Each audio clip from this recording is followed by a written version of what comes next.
ಈಗ 25ಕ್ಕೆ ಹೆಣ್ಮಕ್ಳು ಮದುವೆ ಮಾಡ್ಕೊಳ್ತಿಲ್ಲ.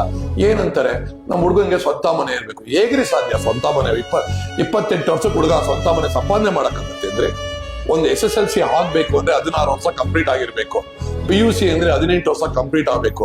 ಡಿಗ್ರಿ ಅಥವಾ BE 22 ವರ್ಷ ಕಂಪ್ಲೀಟ್ ಆಗ್ಬೇಕು. ಡಬಲ್ ಡಿಗ್ರಿ ಅಥವಾ MTech ಮಾಡ್ಬೇಕಂದ್ರೆ 25 ವರ್ಷ ಕಂಪ್ಲೀಟ್ ಆಗಿರ್ಬೇಕು. 25 ವರ್ಷ ಅವ್ನು ಓದ್ಬಿಟ್ಟು ಒಂದ್ ಕೆಲ್ಸಕ್ಕೆ ಹೋದ್ರೆ ಅವ್ನಿಗೆ ₹1,00,000 ಸಂಬಳ ಕೊಡ್ತಾರೆ, 20,000 25,000 ಕೊಡ್ತಾರೆ. ಅವ್ನು 50,000 ಹೋಗೋಷ್ಟೊತ್ತಿಗೆ 30ರಿಂದ 31 ವರ್ಷ ಆಗಿರುತ್ತೆ. ಹೆಂಗ್ ಸಂಪಾದನೆ ಮಾಡ್ತಾನೆ? ಆಸ್ತಿ ಸಂಪಾದನೆ ಮಾಡ್ಬೇಕಾದ್ದು, ಸ್ವಂತ ಮನೆ ಸಂಪಾದನೆ ಮಾಡ್ಬೇಕಾದ್ದು ಹುಡುಗನ ತಂದೆ ತಾಯಿ ಕರ್ತವ್ಯ. ಅವ್ರಿಗೂ ಕರ್ತವ್ಯಗಳಿರುತ್ತೆ. ಆ ಹುಡುಗನ ತಂದೆ ತಾಯಿಗೂ ಅಣ್ಣ ತಮ್ಮ ಅಕ್ಕ ತಂಗಿರು ಇರ್ತಾರೆ, ಅವ್ರಿಗೆಲ್ಲ ಮದುವೆ ಮಾಡ್ಬೇಕಾಗತ್ತೆ.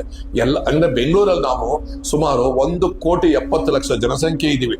1,70,00,000 ಮನೆಗಳಿದೆ ಅಲ್ಲಿ ಬೆಂಗಳೂರಲ್ಲಿ. ಎಲ್ಲರೂ ಸ್ವಂತ ಮನೆಯಲ್ಲೇ ಇದೀವ? ಯಾರು ಬಾಡಿಗೆ ಮನೆಯಲ್ಲೇ ಇಲ್ವಾ? ಹೌದು, ನಮ್ಮ ತಂದೆ ತಾಯಿ ತಾತ ಅಜ್ಜಿ ಎಲ್ಲರೂ ಸ್ವಂತ ಮನೆಯಲ್ಲೇ ಇದ್ರ? ಯಾಕೆ ಈ ರೀತಿ ಒಂದು ಕಲ್ಪನೆಗೆ ಹೋಗ್ತೀರಾ? ಬಾಳುವ ಯೋಗ್ಯತೆ ನಿಮ್ಮಲ್ಲಿ ಇರ್ಬೇಕು, ಬಾಳಿಸೋ ಯೋಗ್ಯತೆ ಅವನಲ್ಲಿದ್ರೆ ಎಷ್ಟೊತ್ತಿರಿ ಒಂದು ಸ್ವಂತ ಮನೆ ಸಂಪಾದನೆ ಮಾಡೋದು. ಇಬ್ಬರು ಸಂಪಾದನೆ ಮಾಡಿದ್ರೆ ಒಬ್ಬರ ಸಂಪಾದನೆಯಲ್ಲಿ ಜೀವನ ಮಾಡ್ಕೊಂಡು ಮತ್ತೊಬ್ಬರ ಸಂಪಾದನೆ ಉಳಿಸ್ಕೊಂಡು ಒಂದ್ ಸೈಟೋ ಮನೆನೋ ಮಾಡ್ಕೋಬಹುದಲ್ವಾ?